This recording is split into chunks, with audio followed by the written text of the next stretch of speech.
Buenas tardes, licenciada. Buenas tardes, compañeros. Nosotros vamos a hablar sobre la influencia de la ciencia. Los integrantes de mi grupo son Jocelyn Paza Roque, Judith Roque Santalla, Manuel Mamani Vargas, Mónica Mamani Quispe, Lisbeth Tapia Morales, Georgina Mamani Chambi. Influencia de la ciencia. Francis Bacon, 1561 a 1626. Es un filósofo fundador de la estadística inglesa moderna basada en el método experimental e inducto. La ciencia consiste principalmente en establecer leyes con el fin de predecir y determinar los estados futuros de los sistemas naturales. También posee la ciencia para aumentar el poder del hombre sobre la naturaleza. Existen ciertos tipos de afirmaciones que se heredan en las historias del pensamiento. Bacon señala que podría alcanzar la ciencia capaz de descubrir las verdades y verdaderas causas de los fenómenos. René Descartes, 1596 a 1650. Un filósofo, matemático y físico, gran fundador de la filosofía moderna. Es la figura decisiva del paso del pensamiento. Su punto de partida es el reconocimiento de la certeza matemática. Nos da la certeza misma de la razón. El método matemático es el método del conocimiento universal, pero depende de la razón humana medieval al espíritu moderno. En el hombre sujeto pensante apoya Descartes todos los argumentos. También parte de la llamada revolución científica. Está considerado por sus aportaciones al campo como el padre filosofía moderna, así como de la geometría moderna y el mecanismo en la física. Bien, vamos a hablar también un poco sobre las influencias de la administración. Se decía, ¿no?, que a partir de la observación de hechos particulares era que Galileo y Newton infringieron un conjunto de leyes generales y con base a ellas provenieron otros hechos particulares. ¿A qué nos queremos referir esto? A que Isaac Newton era la persona que había influido especialmente en la administración por su determinismo matemático y la búsqueda de la exactitud en los procesos. Por esta razón, ¿qué influencias tuvo Newton en el pensamiento científico en su época y en tiempos posteriores? Se decía, ¿no?, que la carrera científica de Newton fue muy prolongada y entró en sus contribuciones más importantes que configuraban el descubrimiento de la composición de la luz blanca. Aquí vemos que las influencias en la administración recibió dos profundas notorias influencias. Uno llegó de la física tradicional de Isaac Newton, que era la tendencia a la exactitud y al determinismo matemático. La otra pues era de René Descartes, que decía, ¿no?, que era el método cartesiano, tendencia al análisis y división del trabajo. ¿Cuáles fueron las influencias que marcaron al inicio de la teoría de la administración? En este caso era la necesidad de humanizar y democratizar la administración, liberándola de los conceptos rígidos y mecanismos de la teoría clásica. Era el desarrollo de las ciencias humanas, principalmente de la psicología. Aquí vamos a hablar cuál es la historia de la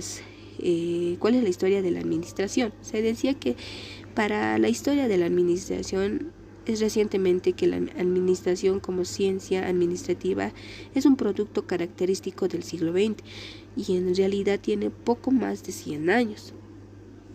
En esta parte era que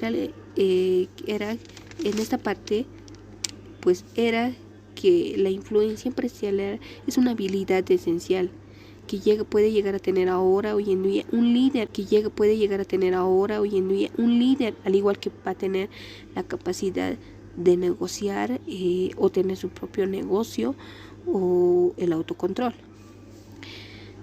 Vamos a ver también que cómo influyen las teorías administrativas hoy en día, que es la actualidad. También hay la administración y el hombre primitivo. Pero como habían dicho, en la actualidad la teoría administrativa estudia la administración de empresas y demás tipos de organizaciones desde el punto de vista de la interacción y de interdependencia de las 5 variables principales. Estos son porque de las 5 variables principales es que por qué la importancia de la administración. 1. Que favorece el esfuerzo humano. Siempre toda persona va a llegar a favorecer o va a llegar a ¿cómo se llegaría?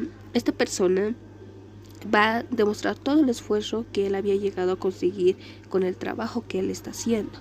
2. Permite medir el desempeño. Va a desempeñar todo su trabajo, todo su conocimiento a sus jefes que va a llegar a tener. 3. Va a generar información y conocimientos. Gracias a los datos que hoy en día podemos tomar muchos datos de internet, de periódicos, de Biblias, bibliotecas, de todas esas partes, vamos a generar información y así también para poder demostrar informaciones que hemos sacado de estas partes. Vamos a informar a las demás personas. 4. Reduce costos. Reducir costos en una influencia de la administrativa o administración es que una buena persona va a llegar a administrar bien ese negocio. Como habíamos dicho que tenía un líder, al igual que va a tener la capacidad de tener un negocio, entonces esta persona llegaría a reducir sus costos, llegaría a un buen manejo. 5. Permite el crecimiento sostenible. También puede llegar a crecer su negocio, ¿no? Continuando con la tercera pregunta, que nos dice, para seguir promoviendo la influencia de la ciencia, ¿qué se podría hacer? Muy bien, respondemos así. La ciencia tiene un papel fundamental del cual se beneficia el conjunto de la sociedad, o sea, nosotros somos los más beneficiados. Genera nuevos conocimientos, mejora la educación y aumenta nuestra calidad de vida. La ciencia debe responder a las necesidades de la sociedad y a los desafíos mundiales. También tenemos esta cuarta pregunta que nos dice, en la administración y gerencia, ¿cómo benefició la influencia de la ciencia? O sea, ¿cómo la ciencia puede ayudar, cómo beneficia a la administración y gerencia? Muy bien, respondemos de esta manera. Las ciencias de la administración nos ayudan a comprender las organizaciones de trabajo. Vivimos en una época en la que todo está cada vez más medido, más estandarizado, más calculado, de manera que podamos optimizar los recursos, o sea, de manera que nos podamos medir. La ciencia de la administración son un buen ejemplo de ello. También podemos decir que la tecnología de información es una disciplina científica enfocada en el estudio, investigación y desarrollo e innovación de las técnicas y procedimientos, aparatos y las herramientas para la transformación de objetos. La tecnología es una herramienta que necesita la administración para poder cumplir las funciones de planificar, organizar, dirigir y controlar, que sirven para lograr los objetivos o metas de una organización con la utilización de recursos, sean humanos, financieros, materiales y de información. Actualmente existen las tecnologías de información. ¿Por qué es importante el desarrollo de la ciencia? Sin la ciencia no hay tecnología, no hay futuro. Tanto la ciencia como la tecnología justifican su existencia en la búsqueda de desarrollo de los productivos y los servicios de herramienta en otras entidades capaces de satisfacer las necesidades humanas.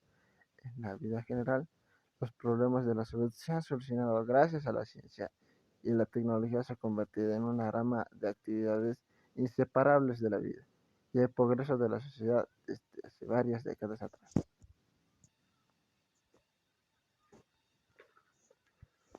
En la antigüedad, la ciencia continuaba proponiendo el finalismo, es decir, un fin ulterior, entre otras cosas, una razón de existir que debería ser descubierta.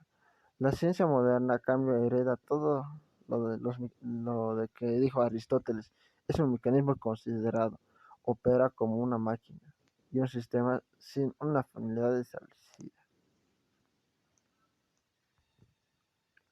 En la antigüedad, la ciencia fue esencial porque no tenían un avance tecnológico y era el futuro.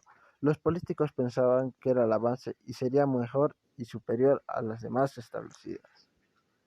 En la economía se incrementó el consumo y el desarrollo, el cual se inició que la ciencia fuera la madre de grandes descubrimientos, dando origen a la importancia y la superioridad de la ciencia. En la Edad Antigua, ¿qué tipos de ciencias habían y cómo ayudaban a la ciudadanía? Clasificación de la ciencia antigua. La ciencia antigua puede clasificarse en dos periodos históricos, el antiguo y el medieval. El primero incluye los estudios filosóficos y místicos de la antigüedad y la era clásica, abarcando desde la antigüedad Mesopotamia, Egipto y Grecia y Roma. Se conoce como ciencia antigua en oposición a la ciencia moderna, a las formas de observación y entendimiento de la naturaleza características de las civilizaciones antiguas y que estaban por lo general influenciadas por la religión, el misticismo, la mitología o la magia. ¿Cómo vivían las personas de la Edad Antigua? En general, las religiones predominantes durante la Edad Antigua eran politeístas. Veneraban a más de un dios. Las clases sociales hereditarias, la clase social no era flexible y se heredaba de padres a hijos. Generalmente se hacía distinción entre monarquía, aristocracia, eruditos, artesanos y esclavos.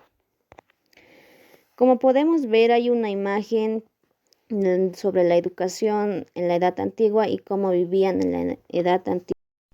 El método cartesiano tuvo una influencia decisiva en la administración, de manera notable en los enfoques normativos y prescriptivos, como el caso de la administración científica. La teoría clásica y la neoclásica, muchos de cuyos principios se basaron en la metodología cartesiana, predominantemente en el análisis y la división del trabajo. Galileo Galileo, en 1564 a 1642, físico, matemático y astrónomo italiano, considerado el padre de la ciencia moderna, demostró que muchas de las enseñanzas de Aristóteles en 1500 años atrás eran erróneas.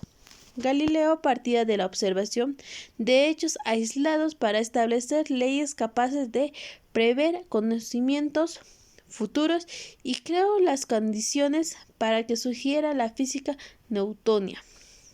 Toda la ciencia empezó a funcionar dentro de ese esquema.